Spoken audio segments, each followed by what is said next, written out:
আল্লাহ রাব্বুল আলামিন কোরআনুল কারীমে বলছেন, আলহামদুলিল্লাহিল্লাযী আনজালা আলা আবদিহিল কিতাব ওয়া লাম ইয়াজআল লাহু ইওজা। আল্লাহ রাব্বুল আলামিন বলছেন, সমস্ত প্রশংসা সেই আল্লাহর জন্য যিনি তার বান্দার জন্য কিতাব দিয়েছেন। বলেন সুবহানাল্লাহ। এবং তিনি সেই কিতাবের মধ্যে কোনো বক্রতা রাখেন নাই, অস্পষ্ট কিছু রাখেন নাই, স্পষ্ট করে গোটা দুনিয়ার মানুষের জন্য স্পষ্ট ভাষায় আমাদের পথের দিশা দিয়েছেন। বলেন সুবহানাল্লাহ। সেই কুরআনুল কারীম থেকে আজকে আমরা আলোচনা শুনব। আল্লাহ রাব্বুল আলামিন সূরা সফের 10 নম্বর আয়াতে বলছেন, ইয়া আইয়ুহাল্লাযীনা আমানু হাল আদুল্লুকুম আলা তিজারা।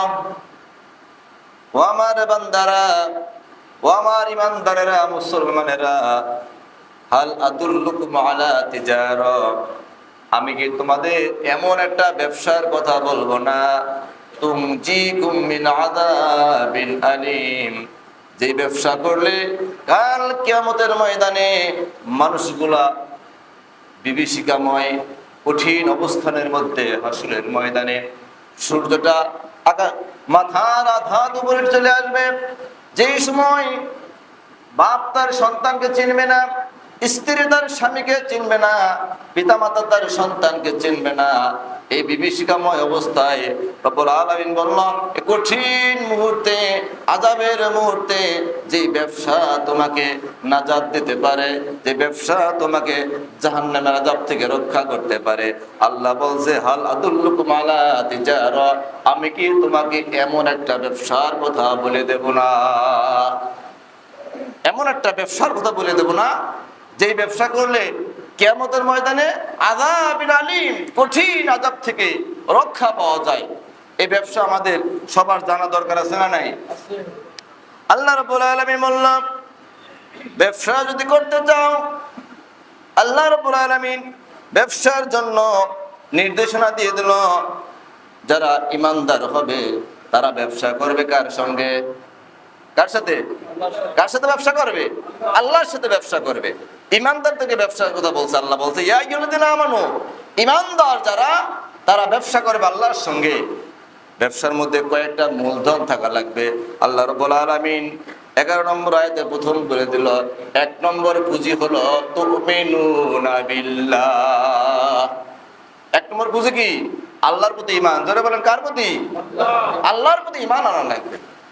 আপনি আমি মনে করতে পারি যে আমরা তো ঈমানদার আছি, আমরা তো ঈমানদার আছি, আমরা তো পাক্কা ঈমানদার, নামাজ পড়ি, রোজা রাখি, আবার দাড়ি রাখি, পাঞ্জাবি পরি, মাথায় টুপি দেই, আযান হলেই মসজিদ দৌড়ে আসি, আমরা তো ঈমানদার।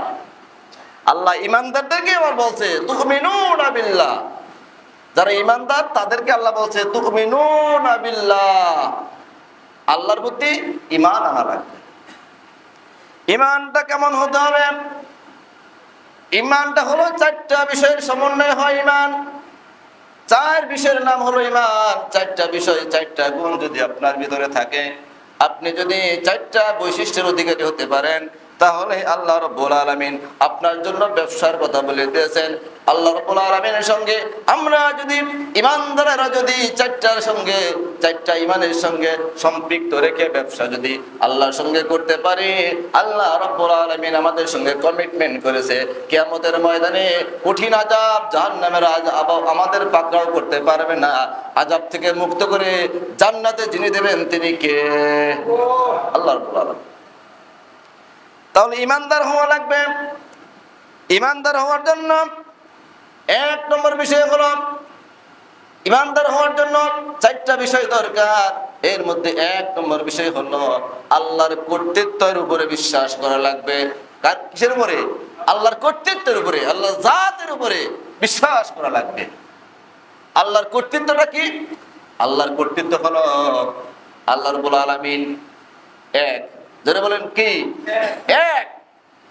পৃথিবীতে যত নবী এবং রাসূল এসেছিলেন, হযরত আদম আলাইহিস সালাম থেকে শুরু করে শেষ নবী জনাবে মুহাম্মদ রাসূলুল্লাহ সাল্লাল্লাহু আলাইহি সাল্লাম পর্যন্ত যত নবী এবং রাসূল এসেছেন, গোটা পৃথিবীতে যত নবী এবং রাসূল এসেছেন, সব নবী এবং রাসূলের দাওয়াত ছিল একটা, লা ইলাহা ইল্লাল্লাহ। ঠিক না? কি ছিল দাওয়াত?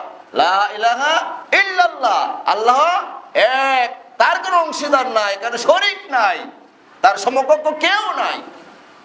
সূরা ইখলাস আল্লাহ সেই বর্ণনায় দিয়েছেন যে আল্লাহ এক, তিনি অভিন্ন, তার অংশীদার কেউ নাই, তার ক্ষমতা সম্পর্কে তার ক্ষমতার সমান পৃথিবীর কোন মানুষের ক্ষমতা তার সমকক্ষ কেউ নাই। এর প্রতি বিশ্বাস আমাদের আছে নাকি? আছে বিশ্বাস? আল্লাহর কর্তৃত্বের প্রতি বিশ্বাস আমাদের রাখা লাগবে। কর্তৃত্বের উপর বিশ্বাস কেমন? আবার আমি একটা উদাহরণ দিই আপনাদেরকে। আল্লাহ যে আছেন, আল্লাহর অস্তিত্বের প্রতি বিশ্বাস। অস্তিত্বের প্রতি বিশ্বাস হলো এরকম, আমার যুবক ভাইয়েরা রাত্রেবেলা যখন বিছানায় শুয়ে পড়ে, শোয়ার সঙ্গে সঙ্গে মোবাইলটা হাতে নেয়, মোবাইলে হাতের ভিতর নেয়া মোবাইল দিয়া ইউটিউব, ফেসবুক, ইন্টারনেটের বিভিন্ন অপশন দিয়া অনেক যুবক সন্তান আছে খারাপ খারাপ নেকেট ছবি দেখে, আছে না নাই? অনেক যুবকরা আছে। সে মনে করে যে আমাকে আর কেউ দেখছে না। সে মনে করে কি বাবা শুয়ে আছে, মা শুয়ে আছে, ভাই ব্রাদার শুয়ে আছে, যার যার মতন সে ঘরে শুয়ে আছে, আমাকে কেউ দেখছে না। আমরা এখানে ইমানের এক নম্বর বৈশিষ্ট্য দেখছি কি, যে আল্লাহর অস্তিত্বের মধ্যে বিশ্বাস। আপনি যদি ইমানদার হন, ওই ঘরের বিছানায় ওই বালিশের উপর শুয়েও আপনার জল্পনা কল্পনা করা লাগবে, দুনিয়ার কেউ না দেখলেও একজন দেখেন, তিনি কে? আল্লাহ রাব্বুল আলামিন। আপনি আমি ভাবছি রাতের অন্ধকারে শুয়ে আছি, আমি মোবাইলে খারাপ খারাপ অশ্লীল ভিডিও দেখছি, অশ্লীল ভিডিও দেখছি, কেউ তো দেখছে না, প্রশাসনের লোক দেখছে না, আমার আল্লাহ দেখছে। যেই মানুষের মনে এই চিন্তা হবে যে আমার আল্লাহ দেখছে, এই জল্পনা কল্পনা যার ভিতরে আছে, আর আল্লাহকে হাজির নাজির মনে করে, ওই ব্যক্তির দ্বারা খারাপ ভিডিও দেখার সুযোগ নাই। এই খারাপ ভিডিও না দেখে ভালো কিছু দেখবে, ভালো কিছু করবে। এইটাই হলো আল্লাহর অস্তিত্বের প্রতি বিশ্বাস। আল্লাহ যেন আমাদের সবাইকে আল্লাহর এই অস্তিত্বের উপর বিশ্বাস রাখার তৌফিক দান করে বলে আমিন।